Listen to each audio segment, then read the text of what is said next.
Hello दोस्तों, कैसे हैं सभी। आई होप आप जहाँ कहीं भी होंगे सेफ एंड सिक्योर होंगे और अपनी पढ़ाई को बहुत अच्छे से आगे बढ़ा रहे होंगे, ऐसी मैं उम्मीद लगाता हूँ। फ्रेंड्स, आज मैं फिर से 2022 के अंदर जितने भी बैंकिंग के एग्जाम्स होने वाले हैं उन सभी एग्जाम्स को फोकस करते हुए मॉक टेस्ट की सीरीज नंबर 3 को आपके सामने लेकर के आया हूँ। सबसे पहला काम आपको ये करना है कि क्वेश्चन आपके सामने प्रेजेंट होगा, इस क्वेश्चन को आप अपने हिसाब से सॉल्व करेंगे। मैं एक स्पीड एक मतलब लिमिटेड टाइम आपको दूंगा क्वेश्चन को सॉल्व करने के लिए। उसके बाद फिर उसी क्वेश्चन को मैं आपको सॉल्व करके दिखाऊंगा कि ये क्वेश्चन कैसे सॉल्व होना चाहिए था। ठीक है, और फिर आप देखना कि आपका क्या स्कोर रहता है और कमेंट बॉक्स में अपना स्कोर जरूर बताइएगा कि आपका ये स्कोर आया। दोस्तों, यदि आपने अभी तक इस वीडियो को लाइक नहीं किया है तो वीडियो को लाइक जरूर कर दीजिएगा, और चैनल को यदि सब्सक्राइब नहीं किया है तो चैनल को सब्सक्राइब भी जरूर कर देना। तो चलिए स्टार्ट करते हैं आज के इस मॉक टेस्ट को। तो फर्स्ट क्वेश्चन आपकी स्क्रीन के ऊपर है। एक बार इस क्वेश्चन को आप अपने हिसाब से ट्राई कीजिए, तब तक मैं काम करता हूं कि टाइमर को यहाँ पे सेट कर देते हैं। टाइमर को सेट करना दोस्तों जरूरी है, क्योंकि हमें ये पता होना चाहिए कि आखिरकार हम क्वेश्चन को सॉल्व करने के लिए कितने टाइम को यहाँ ले रहे हैं। मेरे ओपिनियन के अंदर ये क्वेश्चन 15 सेकंड या 20 सेकंड से ज्यादा का सवाल नहीं है, बट फिर भी आपको मैं 40 सेकंड का समय देता हूँ पर्टिकुलरली इस क्वेश्चन के लिए। ठीक है, 40 सेकंड के बाद इस क्वेश्चन को मैं सॉल्व करके आपको दिखाऊंगा।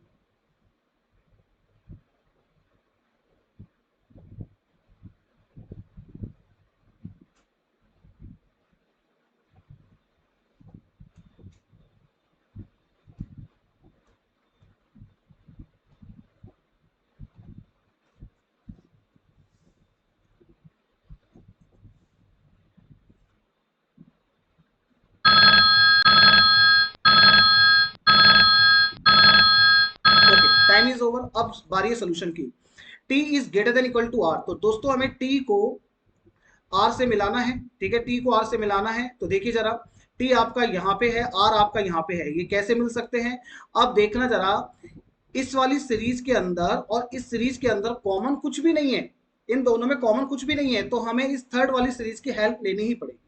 अब मुझे एक बात बताओ, पहले तो आप ये देखना कि इस सीरीज के अंदर और इस सीरीज के अंदर इन दोनों सीरीज में कॉमन क्या है। इन दोनों में कॉमन वी है, तो आप पहले वी को यहाँ पे लिख लीजिए। ठीक है भाई, टी को आर से मिलाना है तो टी एंड आर को मैंने लिख लिया। अब पहली सीरीज में और दूसरी सीरीज में कॉमन वी है, तो वी को यहाँ लिख लिया। वी को क्यों लिखा, क्योंकि मुझे सेकंड और थर्ड सीरीज के अंदर कॉमन कुछ मिल नहीं रहा था, तो मुझे थर्ड वाली सीरीज की हेल्प लेनी ही पड़ी। अब मुझे एक बात बताओ, इस वाली सीरीज में और इस सीरीज में कॉमन क्या है। आप ये कहोगे कि सर इन दोनों के अंदर एन कॉमन है, तो एन को यहाँ लिख लीजिए।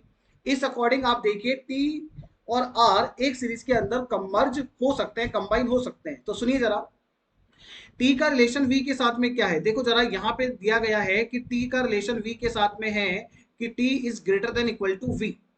फिर v का रिलेशन n के साथ में क्या है, देखिए यहां से v is greater than equal to n, तो v is greater than equal to n।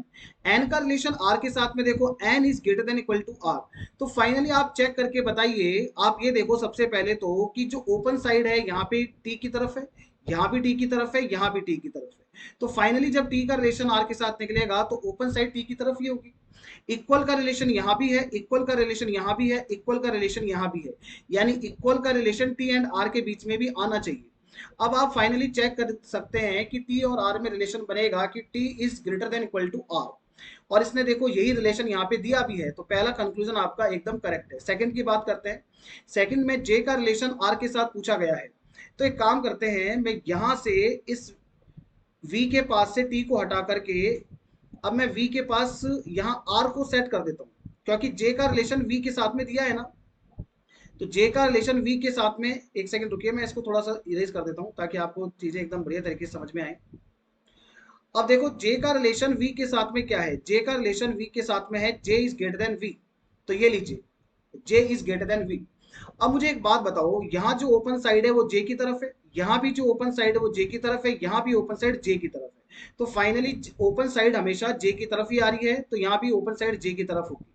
Equal का साइन यहाँ है, इक्वल का साइन यहाँ है, बट यहाँ पे इक्वल का साइन गायब हो गया।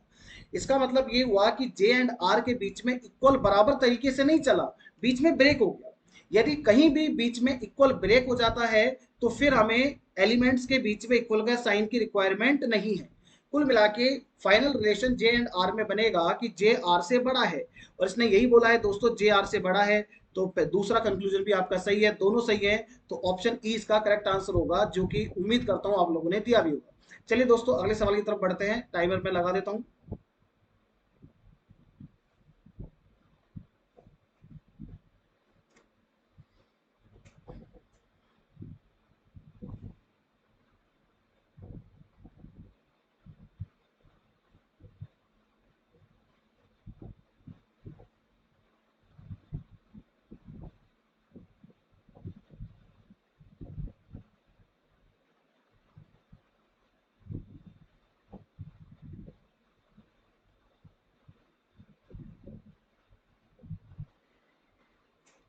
ठीक है,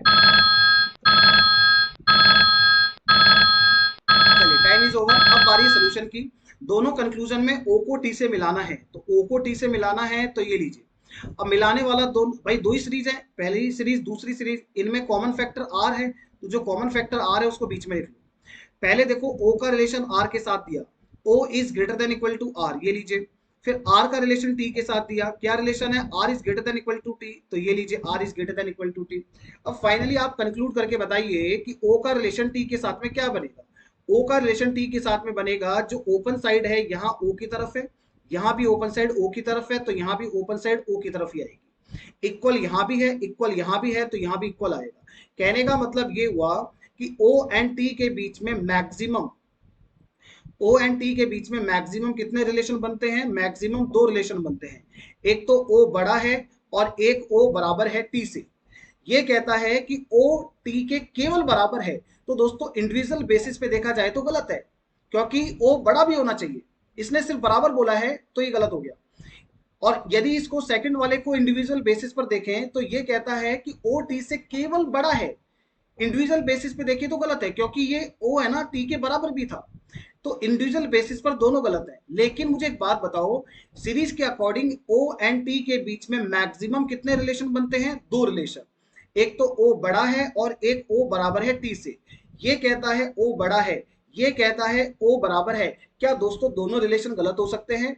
जब सीरीज ये कहती है कि ओ एंड टी के बीच में मैक्सिमम दो रिलेशन बन सकते हैं, और दोनों रिलेशन यहाँ पे अलग अलग कंक्लूजन में प्रेजेंट है, तो आप दोनों को गलत क्यों कर रहे हैं?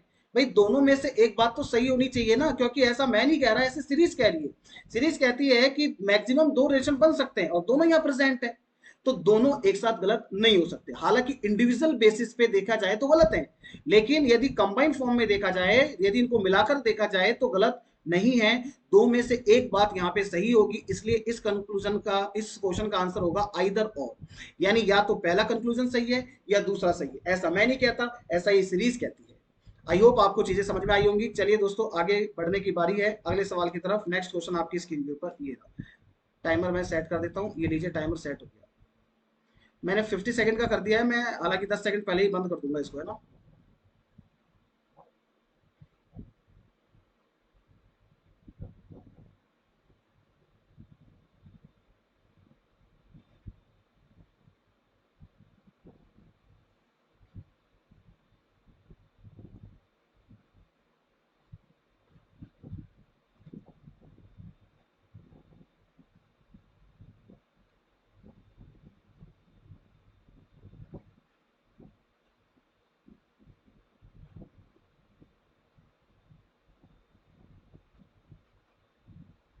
चलिए टाइम इज ओवर। आइए जरा सोल्यूशन की बारी। दोस्तों पहले वाले को मैं गलत कर रहा हूँ, क्यों गलत कर दिया मैंने, ऐसे कैसे गलत कर दिया देखते के साथ ही। आप ये देखिए कि यहाँ पूरी सीरीज में डी का इस्तेमाल सिर्फ एक ही बार हुआ। और मुझे एक बात बताओ, क्या डी बराबर का रिलेशन किसी के साथ फॉरवर्ड करता है?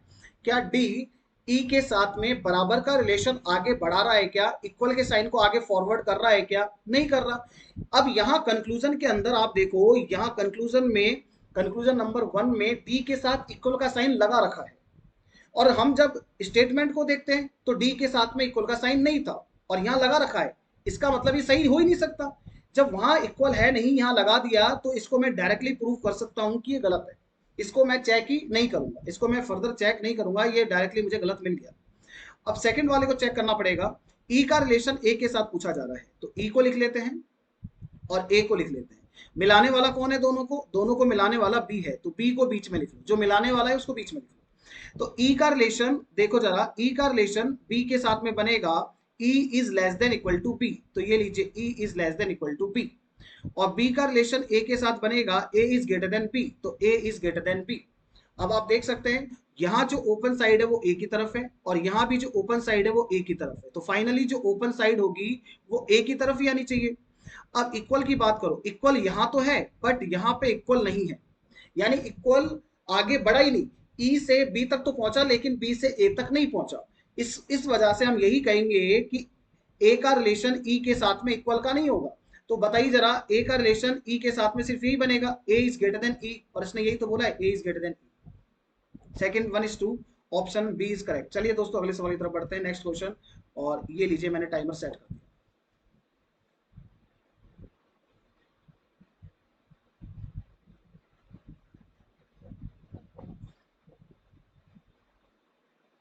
ये क्यू होगा दोस्तों, ध्यान रखना है क्यू है यहाँ पे, है ना।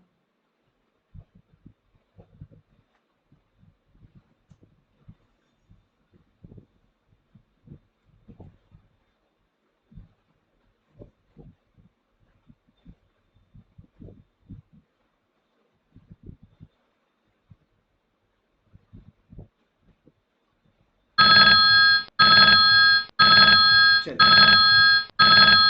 बिल्कुल, देखिए दोस्तों इस वाले को मैं गलत डायरेक्टली कर सकता हूँ, डायरेक्टली गलत कर सकता हूँ। कैसे किया, आप देखो यहाँ y है ना, y दोनों तरफ से चेक करो, y बीच में है, बीच मतलब दो तरफ साइन बना रहा है, y इधर भी रिलेशन बना रहा है इधर भी बना रहा है, और बीच में बैठा है। तो y के इधर की साइड देखो, y इक्वल का साइन ना तो इधर फॉरवर्ड कर रहा, y इक्वल का साइन ना उधर फॉरवर्ड कर रहा। तो बताइए जरा y के साथ में इक्वल आ सकता है? आप कहोगे सर नहीं आ सकता, बट यहाँ लगा रखा है तो ये गलत है, तो ये कंक्लूजन डायरेक्टली हम गलत कर सकते हैं। क्यू का रिलेशन डब्ल्यू के साथ, तो सुनिए जरा, क्यू का रिलेशन डब्ल्यू के साथ चेक करना है। तो देखो क्यू यहाँ पे है, डब्ल्यू यहाँ पे है, इनको मिलाना पड़ेगा। तो मिलाने के लिए देखो, आइए जरा मिलाते हैं इन्हें। मिलाने के लिए कॉमन फैक्टर दोनों में क्या है, पी है, तो कॉमन फैक्टर जो है उसको बीच में लिख लो। बताइए जरा क्यू का रिलेशन पी के साथ में क्या है, Q is greater than equal to P, Q is greater than equal to P. और फिर P का रिलेशन W के साथ चेक करो। यहाँ पे आप मुझे एक बात बताइए, P का रिलेशन W के साथ क्या बनेगा? आप ये कहोगे कि सर ओपन साइड P की तरफ, ओपन साइड P की तरफ, तो ओपन साइड P की तरफ। तो P का रिलेशन इक्वल तो है नहीं, तो इक्वल की बात ही मत करो। अब यहाँ पे Q का रिलेशन W के साथ फाइनली क्या बना कि Q W से बड़ा है, क्योंकि देखो ओपन साइड यहाँ भी Q की तरफ है और यहाँ भी ओपन साइड Q की तरफ है। तो फाइनली जो ओपन साइड है वो Q की तरफ ही रहने वाली है। आप देख सकते हैं यहाँ भी ओपन साइड Q की तरफ है। इक्वल यहाँ तो है बट यहाँ इक्वल नहीं है। अब इक्वल W तक पहुंचा ही नहीं, अब पहुंचा नहीं तो फिर आएगा भी नहीं, ठीक है, W तक आएगा भी नहीं। W का रिलेशन Q के साथ में सिर्फ यही बनेगा, Q is greater then W, इसने यही बोला है, ऑप्शन बी इज करेक्ट। चलिए दोस्तों अगले सवाल की तरफ चलते हैं। नेक्स्ट क्वेश्चन आपकी स्क्रीन के ऊपर, एक सेकंड रुकिएगा, एक सेकंड रुकिएगा, मैं इसको थोड़ा सा हटा देता हूँ।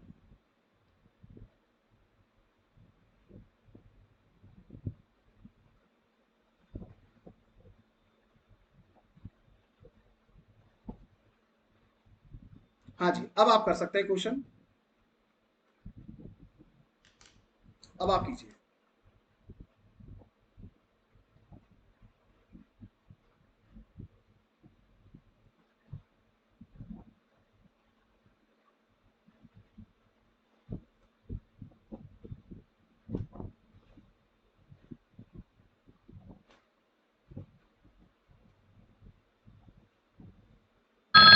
चलिएगा फ्रेंड्स, टाइम ओवर हो गया है और ठीक है, ओके डन।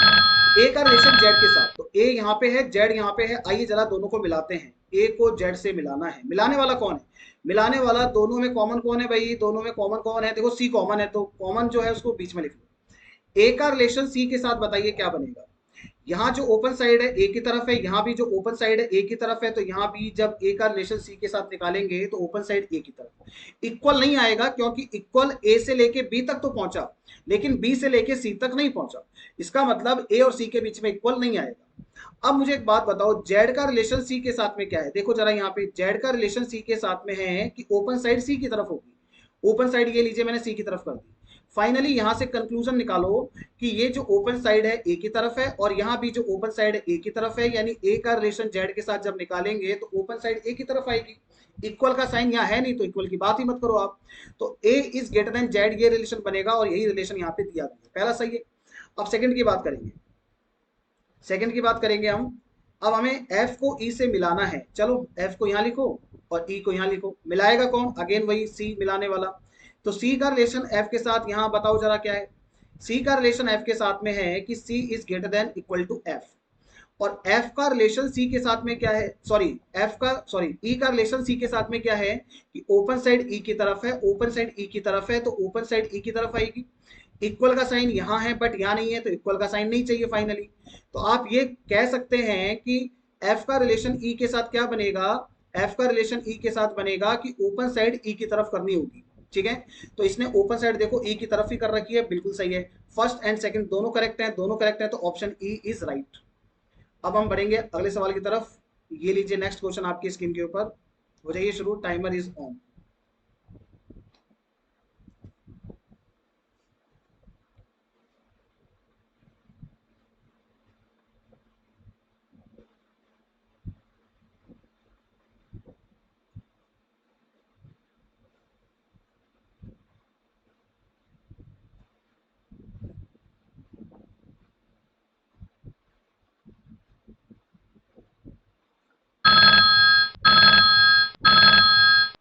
डन, चलिए अब आ जाइए सोल्यूशन के ऊपर। No Britannia is Parle G, no Britannia is Parle G, कोई भी ब्रिटेनिया पार्ले जी नहीं है, तो ये देख सकते हैं आप।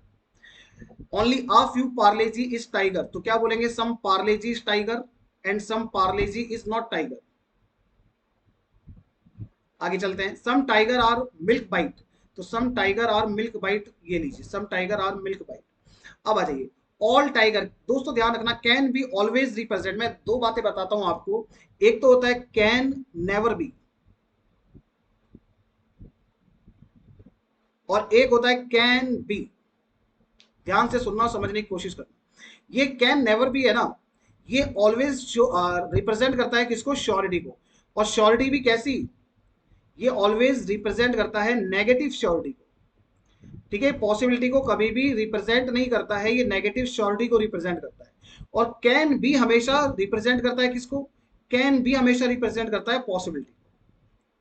तो ये एक बेसिक सी बात थी, मैंने आपको बता दी है। Can never be always represent negative surety, तो नेगेटिव श्योरिटी होगी तो डायग्राम में भी फिर वो नेगेटिव श्योरिटी दिखनी चाहिए तभी सही होगा। और can be always represent possibility, तो पॉसिबिलिटी का मतलब हमें चेक करना होता है कि क्या ऐसा पॉसिबल है, ऐसा हो सकता है क्या, कोई रेस्ट्रिक्शन वगैरह नहीं है तो क्या ये संभव है, ये सारी बातें। तो चलिए जरा आइए इसको समझने की कोशिश करते हैं। तो यहाँ पे हमारे पास जो वर्ड यूज किया है वो कैन बी यूज किया है, इट मीन पॉसिबिलिटी की बात करता है। सुनना जरा, ऑल टाइगर कैन बी ब्रिटेनिया, सारे टाइगर ब्रिटेनिया में जा सकते हैं क्या, पूछ रहा है आपसे, सारे टाइगर ब्रिटेनिया में जा सकते हैं क्या। दोस्तों यदि मैं सारे टाइगर ब्रिटेनिया के अंदर लेकर के आता हूं तो ये वाले टाइगर, ध्यान से देखो, ये वाले टाइगर जो पार्ले जी के साथ में है, ये वाले टाइगर भी बाय डिफॉल्ट ब्रिटेनिया के अंदर चले जाएंगे। जबकि यहाँ पे क्लियर कट ब्रिटेनिया का पार्ले जी के साथ में रेस्ट्रिक्शन लगा हुआ है। अब यदि मैं ऐसा करता हूं तो पार्ले जी का रिलेशन ब्रिटेनिया से बन जाएगा, जबकि यहाँ पे क्लियर कट रेस्ट्रिक्शन लगा हुआ है, नो ब्रिटेनिया इज पार्ले जी। तो ऐसा पॉसिबल है क्या, जी नहीं, ऐसा पॉसिबल नहीं है, ये आपका गलत होगा, देयर इज नो पॉसिबिलिटी। ठीक है, सेकंड को देखना, सम पार्ले जी आर मिल्क बाइट, ये श्योरिटी का कंक्लूजन है। अब मैंने ऐसे कैसे डिसाइड कर लिया कि श्योरिटी का कंक्लूजन है, क्योंकि इसकी लैंग्वेज देखो आप, सम पार्ले जी आर मिल्क बाइट्स, यानी कुछ पार्ले जी मिल्क बाइट हैं, कुछ पार्ले जी मिल्क बाइट हैं। कैसी फीलिंग आ रही है, श्योरिटी की फीलिंग आ रही है। और दूसरी बात, यदि ये पॉसिबिलिटी का कंक्लूजन होता तो यहाँ पे कैन बी वर्ड यूज करता या फिर पॉसिबिलिटी वर्ड यूज करता, दोनों का यूज नहीं किया, इसका मतलब ये श्योरिटी का कंक्लूजन है। तो हम यही कहेंगे कि सम पार्ले जी आर मिल्क बाइट्स, तो डायग्राम में हमें दिखना चाहिए कि कुछ पार्ले जी मिल्क बाइट को टच करें, ऐसा दिखना चाहिए। आइए जरा चेक करते हैं, देखो ये तो आपके पार्ले जी कहाँ, ये तो आपके पार्ले जी हैं, ये तो आपके पार्ले जी हैं और ये आपके मिल्क बाइट्स हैं। दोस्तों कुछ पार्ले जी है ना, मिल्क बाइट को टच ही नहीं कर रहे हैं। श्योरिटी में पूछा जरूर है लेकिन श्योरिटी में दिखाई नहीं देता है, इसकी वजह से इसको हम क्या कर देंगे, इसको हम गलत कर देंगे। दोनों गलत हैं और दोनों गलत हैं, तो बताइए neither conclusion first not second is true. चलिए दोस्तों आगे बढ़ते हैं अगले सवाल की तरफ। और आगे नेक्स्ट क्वेश्चन की तरफ बढ़ने से पहले मैं एक चीज आपको बताना चाहता हूं कि यदि आपने हमारे एप्लीकेशन को अभी तक डाउनलोड नहीं किया है तो आप हमारे एप्लीकेशन को डाउनलोड कर लीजिएगा। वहां पे डिफरेंट टाइप के कोर्सेज आपको वहां मिल जाएंगे। IBPS 2022 को फोकस करते हुए हमने एक लाइव क्लासेस का कोर्स वहां पे अभी अपलोड कर रखा है, जिसके ऊपर 1000 रुपीज यानी 1000 रुपए का उस पर डिस्काउंट आपको मिला हुआ है। ठीक है, तो ये डिस्काउंट ऑफर बहुत जल्दी खत्म होने वाला है। तो यदि आप वाकई में जुड़ना चाहते हैं, मैथ्स, रीजनिंग, इंग्लिश, जीके चारों क्लासेस के अंदर आपको मिल जाएंगी। ठीक है,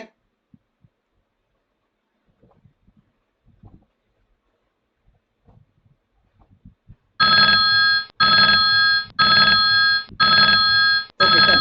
चलिए अब बारी सोल्यूशन की। सोल्यूशन देखते हैं अब इसका क्या सोल्यूशन होगा। सुनिए जरा। All Dairy Milk are Cadbury, तो सारे डेयरी मिल्क कैडबरी हैं, तो ये लीजिए all Dairy Milk are Cadbury. Cadbury है तो कैडबरी लिखेंगे इसको हम। ठीक है, आगे बढ़िएगा। Only a few Cadbury are KitKat, तो क्या बोलेंगे, some Cadbury are KitKat and some Cadbury are not KitKat. No KitKat is Milky Bar, no KitKat is Milky Bar, तो ये लीजिए no KitKat is Milky bar.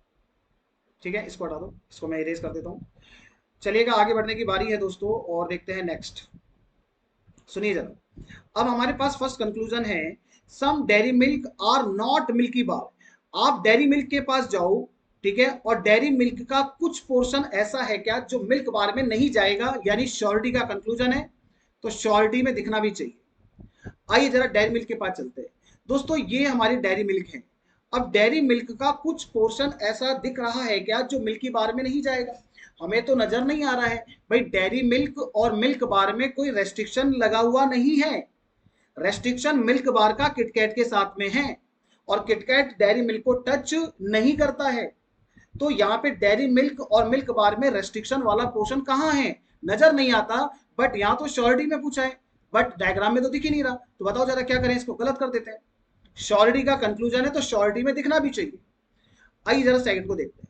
All Milky Bar are Dairy Milk, सभी Milky Bar Dairy Milk हैं। मुझे एक बात बताइए, सारे मिल्की बार डेयरी मिल्क हैं, मतलब श्योरिटी का कंक्लूजन है, तो श्योरिटी में दिखना चाहिए कि सारे मिल्की बार डेयरी मिल्क में होने चाहिए। तो बताइए जरा, सारे मिल्की बार डेयरी मिल्क के अंदर है क्या? आप कहोगे सर दोस्त कि इसमें सर हमें दिखाई नहीं देता है। दिखाई नहीं देता है, बट यहाँ तो श्योरिटी में पूछा है, बट वहां दिखाई नहीं देता है, तो ये भी हो गया आपका गलत। दोनों गलत हैं और दोनों गलत हैं, तो इसका मतलब इसका राइट आंसर ऑप्शन सेकंड। चलिए दोस्तों अगले सवाल की तरफ मूव करते हैं। नेक्स्ट क्वेश्चन आपकी स्क्रीन के ऊपर ये रहा। टाइमर ऑन है, आंसर लगाइए।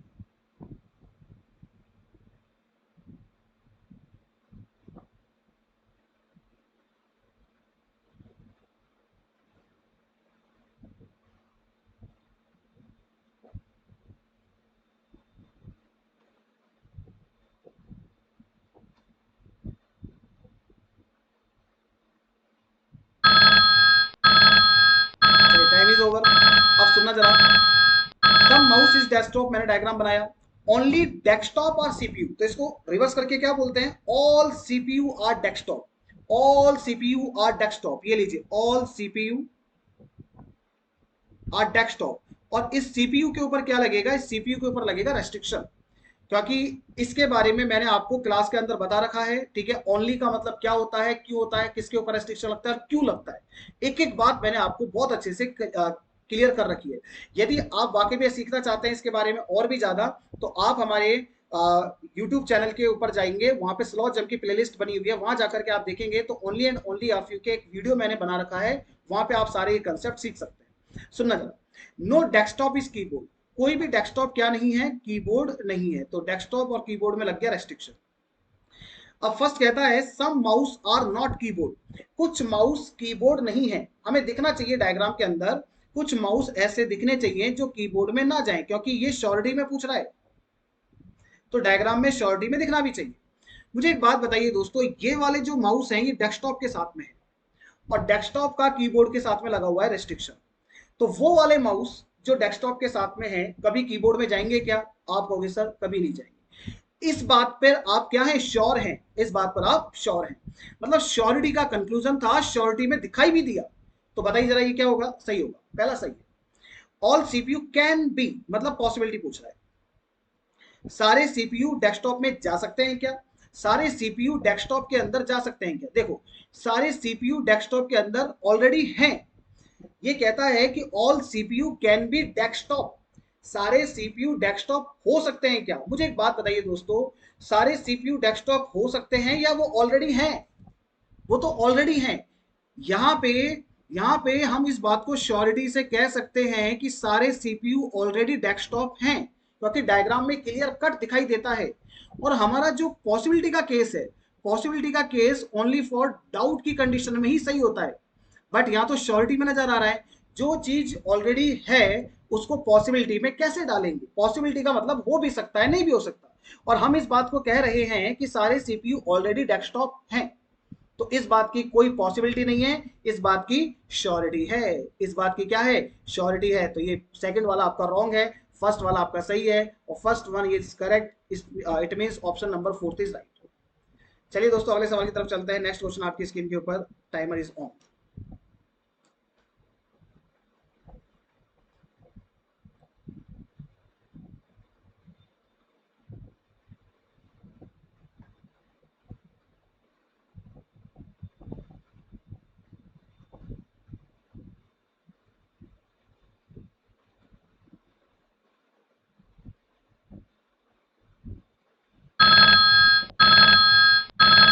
हाँ जी, टाइमर टाइमर इज कंप्लीट। अब आ जाइए जरा, डायग्राम मैंने बना लिया, आप चेक कर सकते हैं। अब यहाँ देखना, एक चीज को समझना, यहाँ पे पार्क का रिलेशन हॉस्पिटल के साथ में रेस्ट्रिक्शन लगा हुआ है।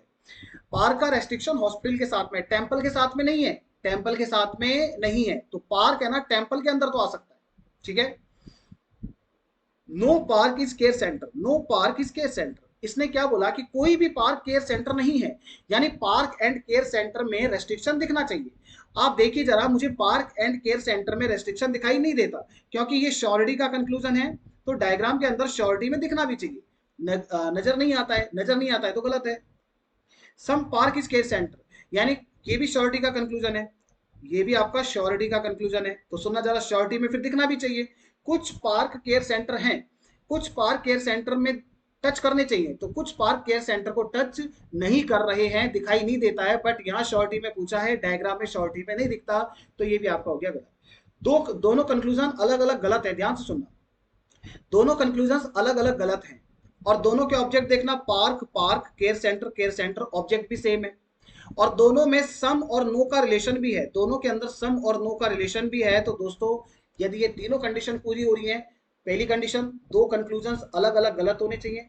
दूसरी कंडीशन, इनके जो सब्जेक्ट एंड प्रेडिकेट हैं वो सेम होने चाहिए, जैसे park park, care centre, subject and predicate इनके सेम है।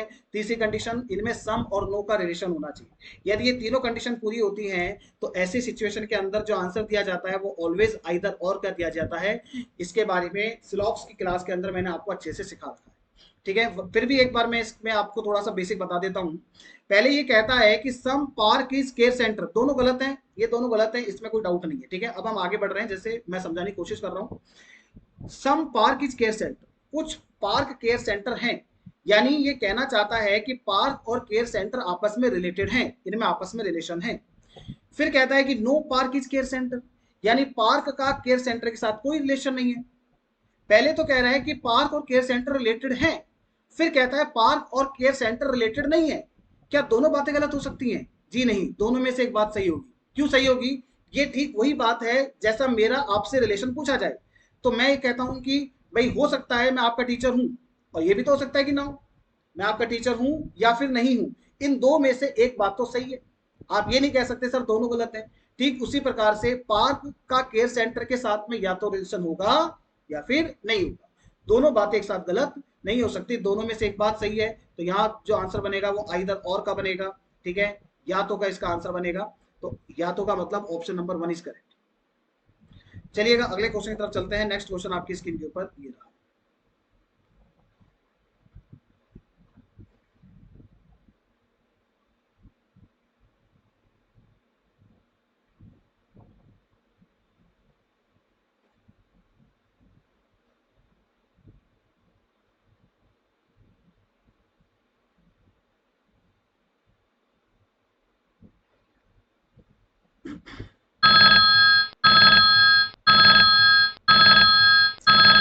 Is complete. ध्यान से सुनना, all plastic can be would. मुझे एक बात बताओ, यहाँ पे आपको समझ में आ गया होगा कि ओनली प्लास्टिक इज वुड। इसको क्या बोलेंगे? ऑल वुड इज प्लास्टिक, और वुड के ऊपर लगेगा रेस्ट्रिक्शन, कंप्लीट रेस्ट्रिक्शन लगेगा हर किसी के साथ में सिवाय प्लास्टिक को छोड़। प्लास्टिक जा सकता है, बाकी ना तो एम और ना ही जी इस वुड के पास जा सकते हैं। अब ये कैन बी वर्ड यूज कर रहा है, यानी पॉसिबिलिटी पूछ रहा है, यानी सारे प्लास्टिक वुड हो सकते हैं क्या? मैंने क्या बोला? सारे प्लास्टिक, हाँ प्लास्टिक तो वुड हो सकते हैं, लेकिन एम और जी वुड नहीं हो सकते। तो सारे प्लास्टिक वुड हो सकते हैं, यस इट इज पॉसिबल। ठीक है, ये पॉसिबल है। सम मेटल और प्लास्टिक, कुछ मेटल प्लास्टिक हैं, यानी श्योरिटी का कंक्लूजन है, तो श्योरिटी में दिखना चाहिए कि कुछ मेटल प्लास्टिक को टच करें, ये दिखना चाहिए। बट यहाँ तो दिखाई नहीं दे रहा, यहाँ तो दिखाई नहीं दे रहा, बट यहाँ श्योरिटी में पूछा है। तो बताओ जरा दोस्तों, श्योरिटी में पूछा है, श्योरिटी में दिखता तो है ही नहीं, तो ये हो गया आपका रॉन्ग। तो पहला सही है और दूसरा गलत है, पहला सही है दूसरा गलत है, तो पहला सही है, तो ऑप्शन नंबर 4 इज राइट। चलिए अब बढ़ते हैं अगले सवाल की तरफ। नेक्स्ट क्वेश्चन आपकी स्क्रीन के ऊपर ये रहा।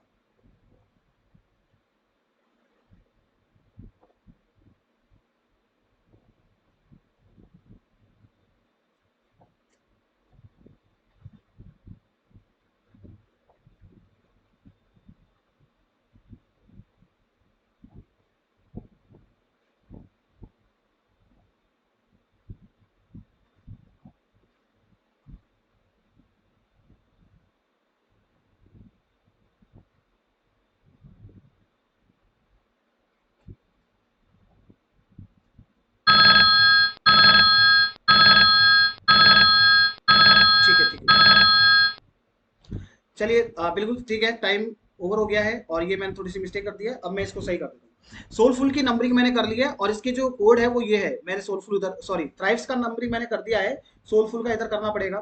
ठीक है, एक बार इसकी नंबरिंग कर लेते हैं अपन। एस आता है 19 पे, आई आता है 9 पे, यू आता है 21 पे, एच आता है 8 पे, आर आता है 18 पे, डी आता है 4 पे, यू आता है 21 पे। ठीक है, ये नंबरिंग मैंने कर ली है, प्लेस वैल्यू लिख ली है। अब आप देख सकते हैं दोस्तों, जैसे इसको मैं बीच में से ब्रेक करूंगा तो यहाँ मुझे +1 दिखता है, यहाँ भी मुझे +1 दिखता है और यहाँ भी मुझे +1 दिखता है। तो यहाँ इस टुकड़े में क्रॉस के अंदर +1 था। यहाँ देखो, यहाँ 22 से 21 -1 है, 19 से 18 -1 है, 5 से 4 -1 है। इस वाले टुकड़े में क्रॉस के अंदर मुझे -1 दिखता है। और यहाँ देखो, ये 9 से 8 हुआ तो ये सीधा सीधा -1 हुआ। अब हमें सोलफुल का आंसर निकालना है, तो एस 19 पे आएगा, ओ 15, यू 21, एल 12 पे आएगा, एफ 6 पे आएगा, यू 21 पे आएगा, एल 12 पे आएगा। अब इसको सिंपली सीधे सीधे बीच में से आप ब्रेक कर लीजिए। अब यहाँ क्रॉस के अंदर +1 करना है, तो दोस्तों यहाँ क्रॉस में +1 करने पे 21 के बाद 22, 15 के बाद 16 और 19 के बाद 20। बीच वाले सेंटर पॉइंट में देखो, यहाँ देखो आप -1 था तो यहाँ भी -1 करना है, तो 12 से -1 करेंगे तो 11। इस वाले टुकड़े के अंदर, इस वाले टुकड़े के अंदर हमें -1 करना पड़ेगा, तो 12 से -1 करेंगे 11, 21 से -1 करेंगे 20 और 6 से -1 करेंगे 5। मैंने प्लेस वैल्यूज लिख ली हैं, तो अब सीधे सीधे इनके जो अल्फाबेट्स हैं उनको डिनोट कर देते हैं। 22 पर आता है वी, ठीक है, 16 पे आएगा पी, 20 पे टी, 11 पे क्या आ जाएगा आपका के, फिर के और फिर टी और फिर ई। तो ये इसका राइट आंसर होगा वीपीटी के के टी ई। तो वीपीटी के के T E, it means option number A, VPT के के टी ई, वीपीटी के के टी ई, यानी option A. Option A is the correct one for this question. चलिए दोस्तों आगे बढ़ते हैं अगले सवाल की तरफ, और अब हम देखेंगे, आप देख सकते हैं इसका आंसर मैंने यहाँ लिखा हुआ भी है, ऑप्शन ए। चलिए नेक्स्ट क्वेश्चन। अब नेक्स्ट क्वेश्चन आपके सामने है, इसको एक बार आप अपने हिसाब से सॉल्व कीजिए।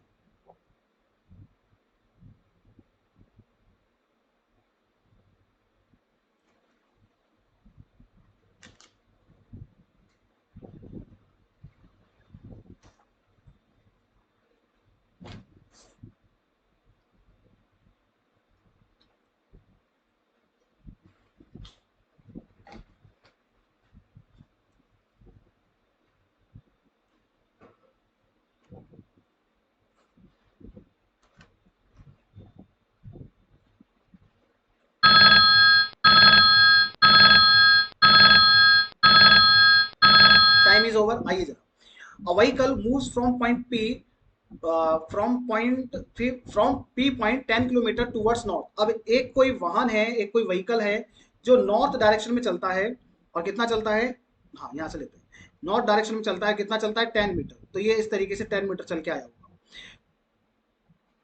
Then it turns to the right. अब यहाँ से ये राइट टर्न लेगा एंड गोज 15 मीटर, और ये 15 मीटर जाएगा। After this it turns left and goes 6 metre, इसके बाद ये 6 मीटर जाता है लेफ्ट टर्न लेकर के। Finally turns 15 kilometre left and stops at point Q. अब यहां से ये ऐसे जाएगा और पॉइंट क्यू के ऊपर आके रुक जाएगा 15 किलोमीटर।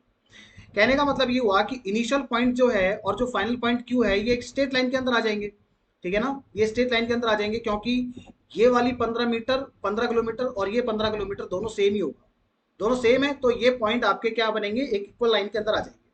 अभी आपसे यही पूछ रहा है कि how far the point Q is from point P. Point Q है जो पॉइंट पी से, ये पॉइंट पी था हमारा, ठीक है, हाँ जी, पॉइंट क्यू पॉइंट पी से कितना दूर है, तो बताइए जरा कितनी दूरी बनेगी। ये जो डिस्टेंस है हमारी ये 6 है, तो ये भी 6 बनेगी, और ये ऑलरेडी 10 थी, तो यहां से लेके यहां तक तो 10 हो गई, और फिर यहां से लेके यहां तक 6 हो गई, तो 10 और 6 कितना, 16, तो 16 kilometre is the right answer, option number 1 is correct. चलिए नेक्स्ट क्वेश्चन आप देख सकते हैं, ऑप्शन ए इसका करेक्ट आंसर है। अगला सवाल हमारी स्क्रीन के ऊपर ये रहा।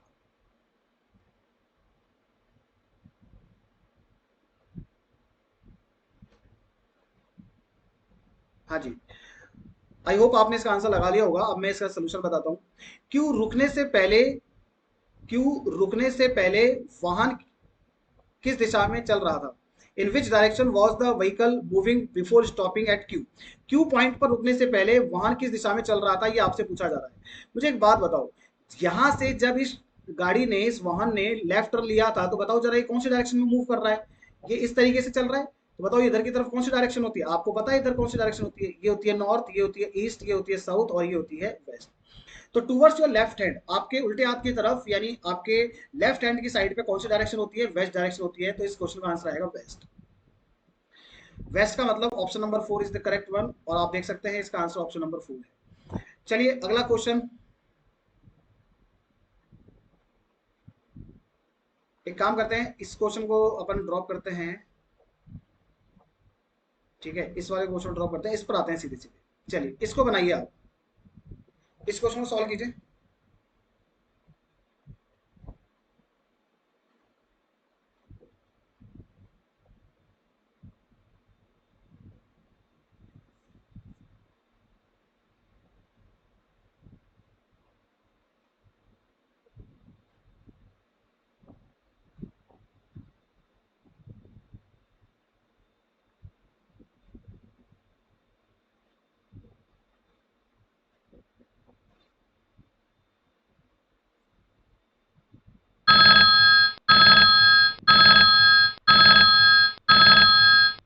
चलिए दोस्तों, आप लोगों ने इस वर्ड को शायद हो सकता है कि गलत रीड किया होगा, ये रिलायंस वर्ड नहीं है, ये रेलियांस वर्ड है, ये रेलियांस वर्ड है, तो इस वजह से हो सकता है कि आपका आंसर ना बैठ पाया हो। तो रेलियांस वर्ड है, रेलियांस वर्ड में हमें पेयर्स निकालना है, सिंपल इज दैट। तो देखो 18 से स्टार्ट करते हैं, तो 18 के बाद 19 20 21 22 23 नहीं बन रहा। अब 5 से स्टार्ट करो, 5 के बाद 6 7 8 9 10 नहीं बनता।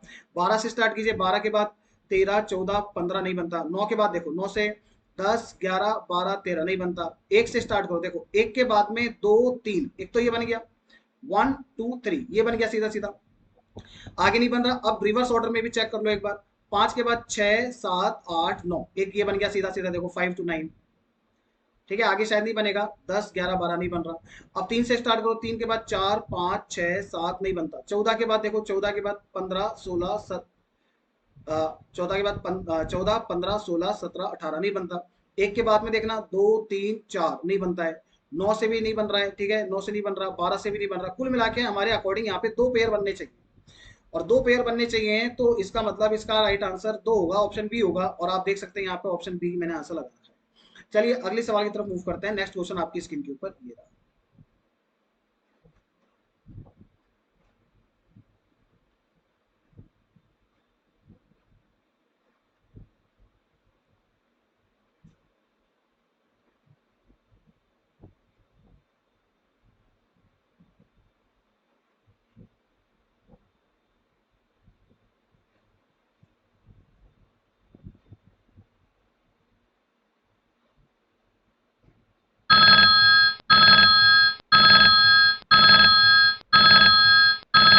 चलिए चाइनीज कोडिंग का क्वेश्चन है, अब देखिए जरा। ऑलवेज का कोड आपसे पूछ रहा है, ऑलवेज यहाँ पे है, ऑलवेज और कहीं पर भी नहीं है। अब देखो बिजनेस, बिजनेस से बिजनेस कट जाएगा, ठीक है, बिजनेस से बिजनेस कट जाएगा, ठीक है, बिजनेस यहाँ भी है, फोर फोर प्रॉफिट प्रॉफिट सब कट जाएगा। बस यहाँ ये देखना है कि यूनिक कोड कौन सा है। तो देखो जेड ए, मैंने जेड ए को देखा तो जेड ए तो यहाँ पर मौजूद है, हमें तो यूनिक देखना है। एम ए को देखो, एम ए यहाँ भी मौजूद है तो हमें तो यूनिक देखना है, इसको भी हटाओ। एच जी भी देखो यहाँ पे कॉमन आ रहा है, हमें तो यूनिक देखना है, तो बचा क्या, ओ आर। आप देख सकते हैं ओ आर कहीं पर भी नहीं है, तो ऑलवेज का कोड क्या होगा, ओ आर होगा। Option number second is right. Next question की तरफ चलते हैं। अगला सवाल आपकी स्क्रीन के ऊपर ये रहा।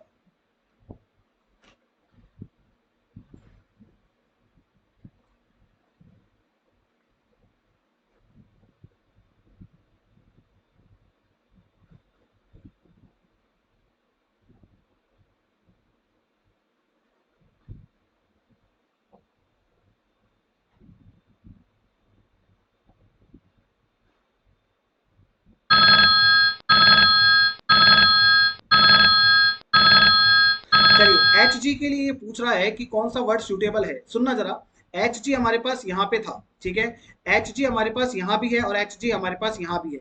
अब आपका अगला स्टेप ये होना चाहिए कि यानी इसके अंदर इस लाइन में, इस लाइन में और इस लाइन में, इन तीनों लाइन में एच जी के अलावा कुछ और भी कॉमन है। आप कहोगे यस सर, एम ए भी देखो तीनों में ही कॉमन है, ठीक है। तो पहले अपन एच जी से पहले एक बार एम ए के बारे में विचार करेंगे। अब देखो एम ए यहाँ भी है, एम ए यहाँ भी है, एम ए यहाँ भी है एंड एम ए ऊपर भी है। तो एम ए एक ऐसा कोड है जो सभी में। तो यहाँ पे इनके जो वर्ड्स दिए गए हैं, इनके अंदर देखो यहाँ पे एक वर्ड ऐसा होगा जो चारों में है। तो वो वर्ड कौन सा है, देखो आप देख सकते हैं, जैसे फोर यहाँ भी है, फोर यहाँ भी है, फोर यहाँ भी है, तो फोर यहाँ भी है। तो कुल मिला के एम ए के लिए पता लग गया है हमें, एम ए के लिए पता लग गया है कि एम ए का कोड यानी वर्ड क्या होगा, फोर। अब आप यहाँ रिमेनिंग में देख लो कि मनी यहाँ है बट मनी इसमें नहीं है। अब बिजनेस को देखो, बिजनेस यहाँ भी है, बिजनेस यहाँ भी है, बिजनेस यहाँ भी है। तो बताइए एच जी यहाँ भी है, एच जी यहाँ भी है, एच जी यहाँ भी है, तो एच जी के लिए word is business. Option number fourth. चलिए आगे बढ़ते हैं नेक्स्ट क्वेश्चन की तरफ। अगला सवाल स्क्रीन के ऊपर ये रहा, टाइमर ऑन है, मेड का आंसर बताना है।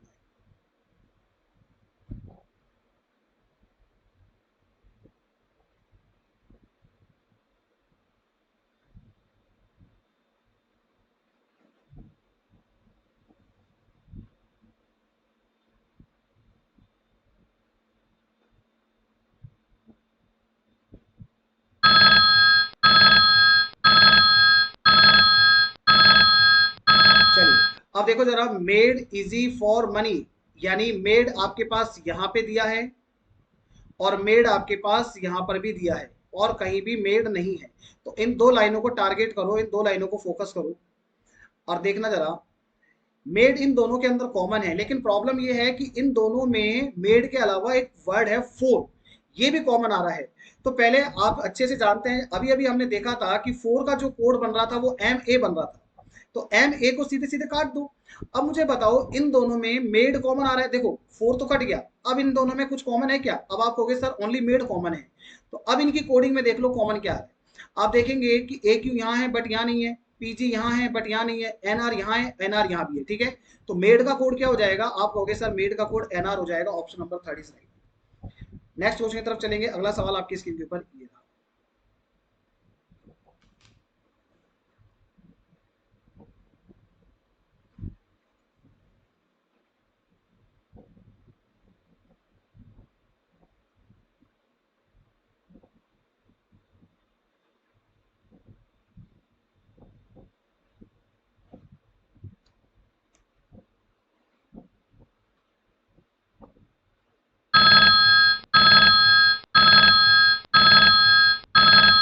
ठीक है, टाइम इज ओवर, ध्यान से सुनिएगा। यहाँ पे हमारे पास प्रॉफिट का कोड निकालना है हमें। पहले तो प्रॉफिट का कोड निकालना है। देखो प्रॉफिट यहाँ है, प्रॉफिट यहाँ है और प्रॉफिट कहीं भी नहीं है, ठीक है।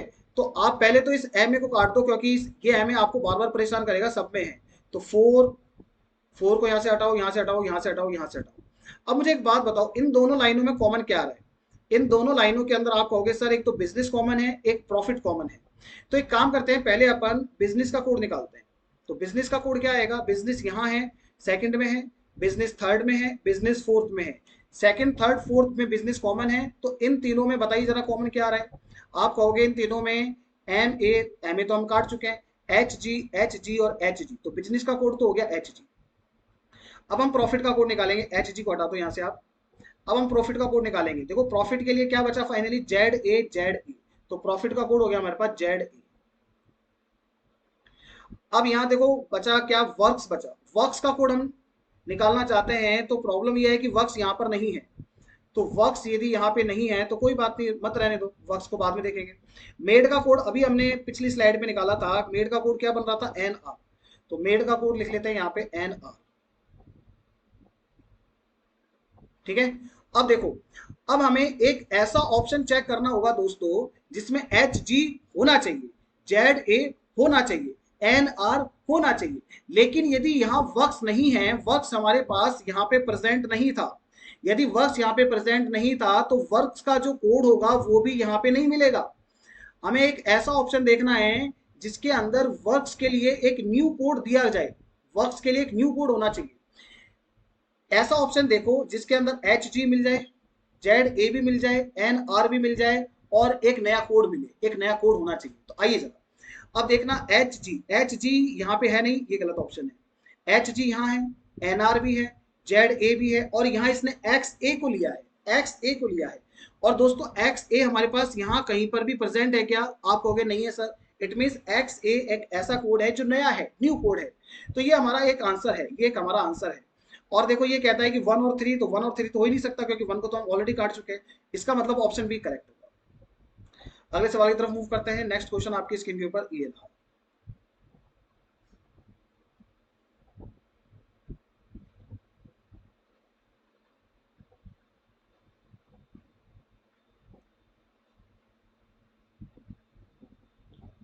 आई थिंक आपने इसका आंसर निकाल लिया होगा, इसमें ज्यादा टाइम देना वेस्ट ही है। सुनना जरा, देखो बिजनेस का कोड अभी हमने निकाला था एच जी होगा।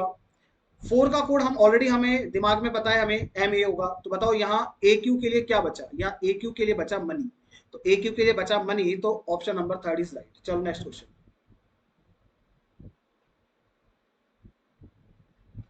कीजिए।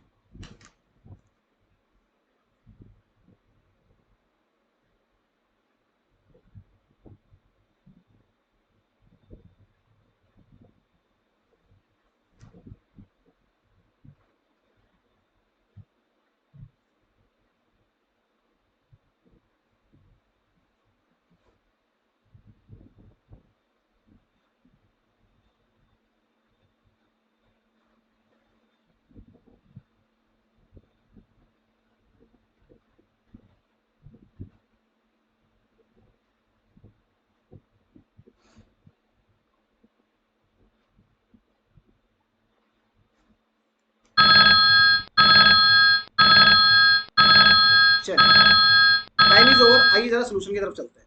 कितने लोग हैं, P Q R S T U V, 2, 2, 4, 2, 6 और 2, 8, 8 लोग हैं, सबकी हाइट अलग अलग है। तो 8 लोगों की एक रैंकिंग बनाते हैं सबसे पहले। तो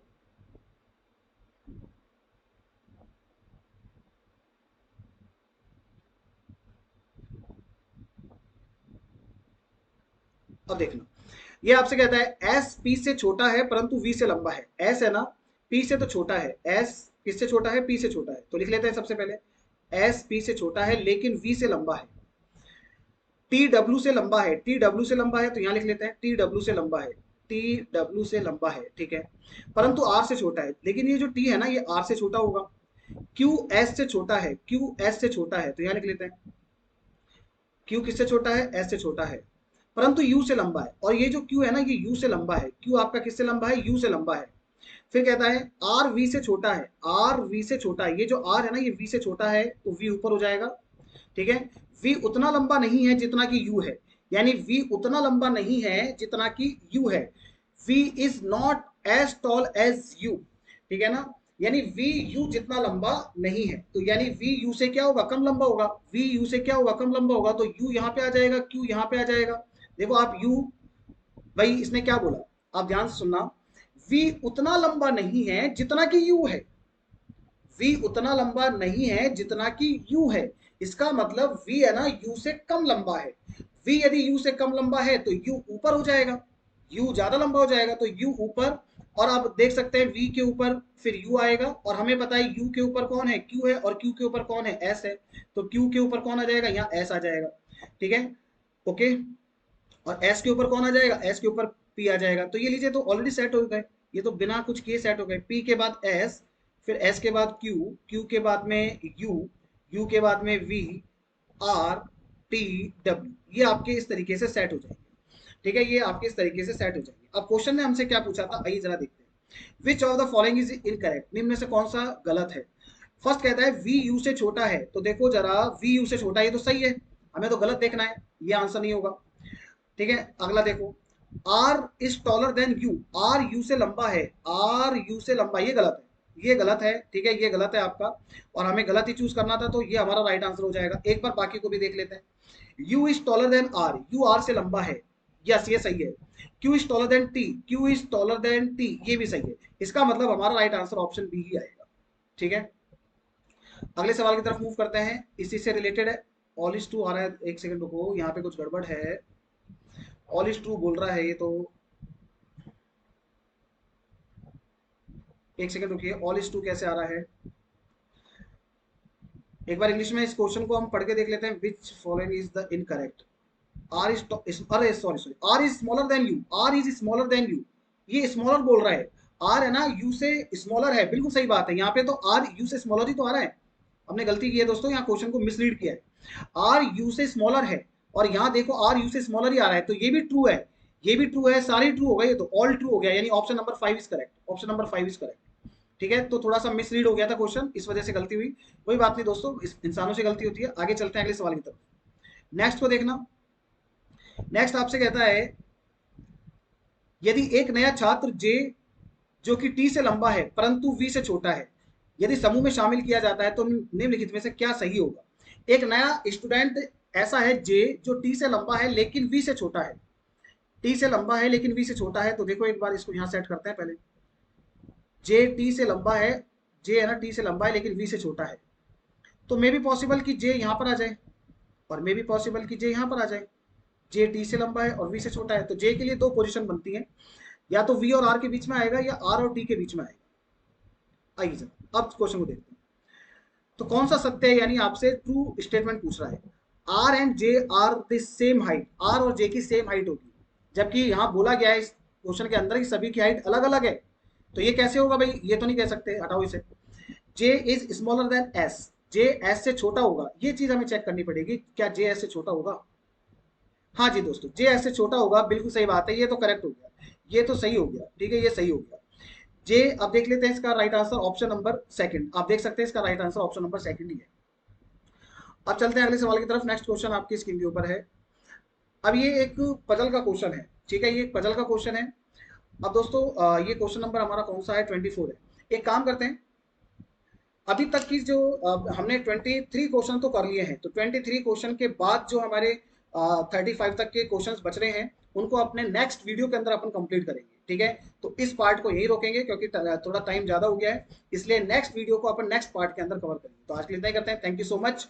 और यदि आप हमारे चैनल पे नए हैं तो चैनल को सब्सक्राइब कर लीजिए, वीडियो को लाइक कर दीजिए और अपने दोस्तों के साथ जरूर शेयर कीजिए। यदि आप हमारे पेड कोर्सेज से जुड़ना चाहते हैं, फुल मार्क्स कॉम्पिटिशन के पेड कोर्सेज से जुड़ना चाहते हैं, तो आप सीधे सीधे एप्लीकेशन डाउनलोड कर सकते हैं, डिस्क्रिप्शन बॉक्स में आपको लिंक मिल जाएगा। तो आज के इतना ही करते हैं दोस्तों, thank you so much, next class में मिलते हैं, okay bye bye, take care.